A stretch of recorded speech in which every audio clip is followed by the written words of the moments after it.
มีผู้ใดมักแล้วเอาโลดแม่มาคอโลดแม่นคนขี้ลายก็เอาคนเฒ่าก็เอาคนนมก็เอาคนพ่อห้างก็เอาเด้อแม่หางบ่เอาวะคนมีลูกติดก็เอาสิบ่เลือกผู้ชายเอาบอกช่วงเขามีลูกติดนี่เอาได้บ่เอาได้เขาก็มีลูกก็บ่ติเขาเนาะยันว่ายันลูกยันบ่ถือกันคือสิบ่เตอกันเนาะแข่งกันลูกติดเอาบ่สิบ่เลือกลูกติดก็เอา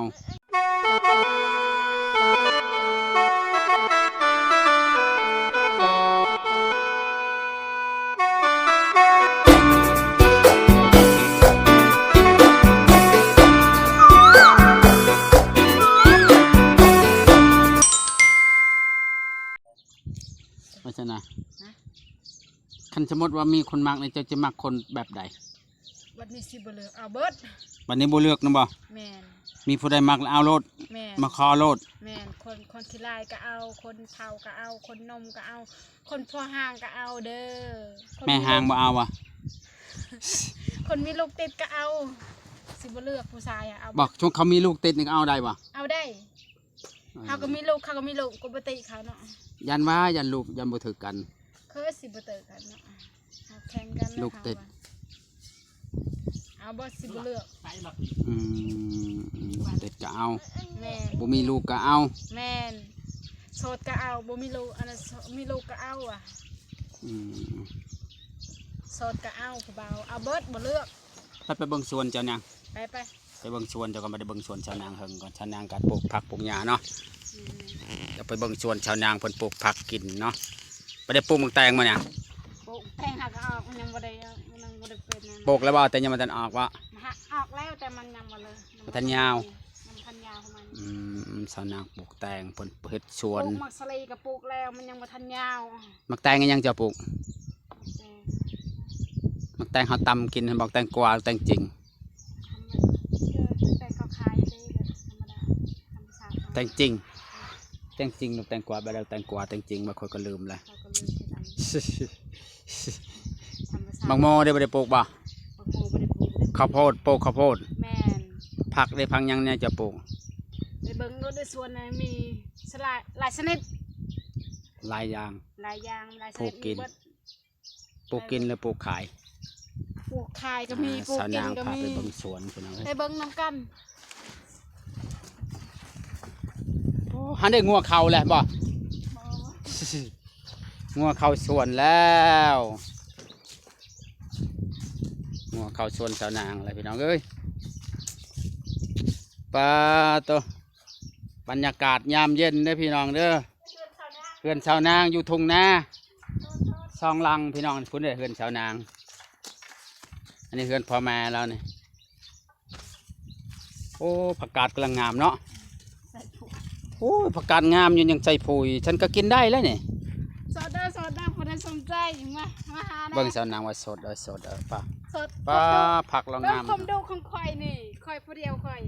มันทีพ่นนี่ดุได้เลยดุบ่คือไผ่นี่มักเล่นใช่มักเล่นเห็นไหมจมเนี่ย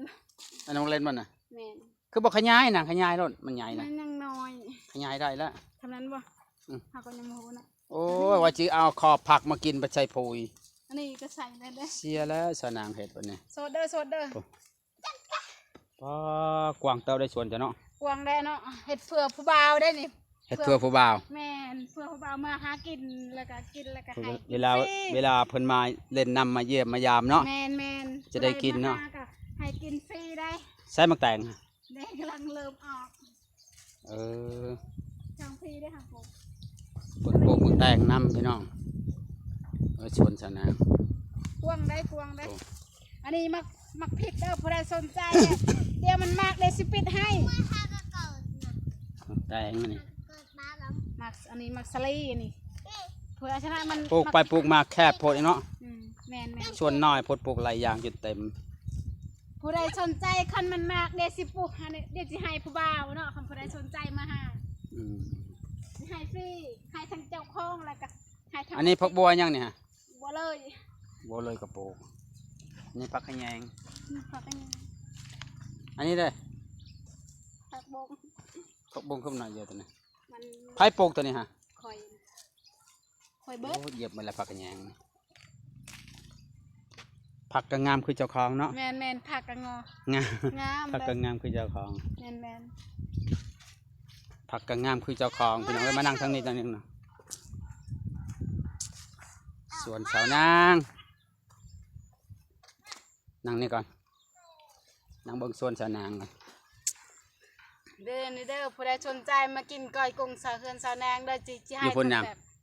ตับแสงแดดแห้ง สิให้ทั้งผักและสิให้ทั้งกุ้งเลยประมาณนี้ผู้ใดสนใจมาซื้อเด้อซื้อ จะใช้จังมือแล้วพูยเนี่ย มื้อเช้านี่ เมื่อเช้านี่ แม่มันกำลังบ่เข้าค่ะยังบ่ทันบ่เข้า โอ้แสงแดดว่าบ่คักวันนี้ ทางใดบ่ โอ้ยโย่นั่นแหละใครแน่ทางนี้ ทาง งามอยู่ทางนี้ แดดเบิดทางใดแดด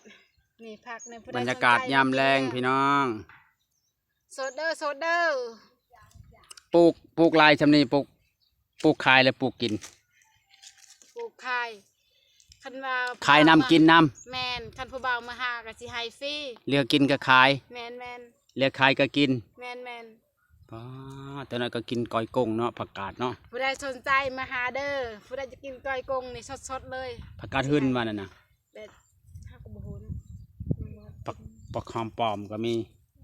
ผักชีลาวบ่ได้ปลูกบ่ผักชีลาว บ่มีเม็ดมัน ผักชีลาวเนี่ยอ้อมใส่ปูใส่ปลาคักเลยเก็บให้ยานั่นน่ะ มันบ่มี มันเก็บให้ยาน่ะผักกระแย เอ้ย ง ย่าข่อยเสียเมียนค่ะ อันนี้เอาไว้ใช้หน่อไม้แกงหน่อไม้บ่ได้แกงหน่อไม้โดนแล้วบัดเนี่ย บ่ เขาว่าจะมากินแกงหน่อไม้น้ำเจ้าจาก บ่ มือ มีเนาะทำไมยามนี้บ่มีมันอึดแหละ บ่มีบ่ แม่นขนาดผู้บ่าวยังอึด หน่อไม้พะวานุ่มออกบ่ มันก็มีอยู่แต่ว่าบ่หลายนะมันมีบ่หลาย เป็นได้นอนกลางคืนหนาวอยู่บ่เช้าหนาวเลยวะ หนาวเช้าหนาวเลยวะ เมื่อเช้านี่แบบเมื่อคืนนี่หันบ่ได้ บ่หนาวปานใดเนาะสองมื้อว่าบ่ได้หนาว แม่น สองมื้อแล้วบ่ได้หนาวเนาะ ทักแต่บ่นอนบ่คักแล้วบ่มีผู้ชายเนาะ บ่คักนอนผู้เดียววะ แม่น ขาดคู่กอดบ่ บ่มีผู้บ่าวแล้วก็นอนแบบเงาแน่จังหน่อยนะ บ่เหงาในอยจังหน่อย ผู้ใดสนใจก็โทรหานี่ก็บ่มีคนสิเว้านำ อ้าวบ่มีไผโทรมาเล่นแล้วบ่ชั่วโมงน่ะ บ่มี ซื้อโทรศัพท์เครื่องใหม่แพงบ่มีผู้บ่าว บ่มี ปอโทรศัพท์ขี้ช่วยแล้วว่าทุบทิ่มเด้อ ขี้ลายโพดเนาะเขาบอกมานี่เพราะว่าคนมันโสด ไม่นหยังเฮ็ดนะ พาถึก พาให้ได้จุดถึก พาถึกมือ ให้ได้จุดถึกพา ค กระ น บอก สัวนี่แหละสัวบ่มีผู้บ่าว พามากระบอก บ่เฮา เฮ็ดหยัง เฮาตัดพื้น ตัดพื้นให้ได้จุดถึกแนวนั้น ตัด ตัดไปได้จุดถึกแนวนั้น จับไปสิแล้วก็ บ่ว่าโสดจักเปอร์เซ็นต์โสด สด100% บ่โสด100% บ่มีไผเอา ผู้บ่าวไทยได้สนใจเจ้า มาหาเด้อผู้ใดสนใจมาหาเด้อสิเมื่อนำเลย สิมานำเลยสนาม แม่ ผู้ น ใดสนใจสิมานำเลยว่ะ แม่นเดี๋ยวมีเงินแล้วเงินเดือนออกเลยสิไปคอยนำลังก็ได้ ดาวขึ้นรถก็ได้นะ ดาวบ่ แม่น ดาวก็ได้บ่ แม่น สมมุติว่าเขามันยังบ่ทันมีเงินนี่บัดว่าดาวก่อน แม่น เดี๋ยวมีก็ค่อยทอกทีหลังก็ได้ อืม โอ้ได้เนาะ แบบบ่ฮิตของพอแล้วก็บ่ต้องทอกก็ได้บ่จะฮิตของแล้วก็พอ เฮ็ดตำฮิตตำคลองบ่ต้องแพง แม่น มี ดาวขึ้นรถก็ได้เด้อ ถ้วย15ใบไก่15โต แม่นมาเอาลายเนาะดาวขึ้นรถดาวครึ่งหนึง สมมุติว่า10 ล้านนี่ทอกจาก5ล้านก่อนก็ได้ แม่นทับได้เบิด อืม แบบใดก็เอาเบิดสิบ่ ก็ เลื เป็ อน ตาเอาอยู่ดอกผู้บ่าวบ่มีเงินกันเนาะ สิเมื่อนำข้าวเลยบาดนี้ฮะให้เขาไปหาเงินก่อน ชอบดึงกันอย่างหามันดีก็ดีดเปิ้นว่าเลยมันบ่ดีดน้องหัวนะ บ่ได้ เออ เอาเบิดเด้อเอาเบิดเด้อบ่เลือกเด้อ สิไปอยู่ว่าบนมื่น ไปหา ไปกลางคืนแล้วก็เว้น ผู้ใดสนใจ FC พังไทยและพังลาว ไปกลางคืนไปรถเขาอันนั้นเด้อ แม่น เขาบอกเฮียฮะ เออ เดี๋ยวเฮาจะไปคือกันเดี๋ยวเฮาติดต่อบอกว่าไปรับสาวนางนำไปนั่งกินเบียร์นำกัน ทักได้เขาทักอยู่เห็นเขาทักมาอยู่ ไป นางได้ส่วนไปอยู่ เออจะมีเฟซล่ะ มีแล้วว่ามาเด้อไปบุญ ฮะ เราบ่ได้คิดคุยเราทักอยู่เราส่วนไปเพราะว่าอย่าเอาแพงหลายแล้วว่าเอาบ่แพงดอก ถ้าได้ค่ารถคนเอา 50 50ป่ะบ่แพงกัน50 จากอันนั้น ชาว30ยังคือได้เนาะ เขาว่า50บ่แพงประมาณนี้ 50บ่ค่ารถ แม่น อืม เอาบ่หลายแล้วว่าคันคนบ่มีก็จะประมาณ40ประมาณนี้แหละคันคนมีก็จะเอาหลายแล้วว่า บ่แพงจาก40จ้ะเนาะไปชาวมาชาวเนาะ แม่น คืออยู่เนาะบ่ทุนผู้บ่มีเนาะ อืม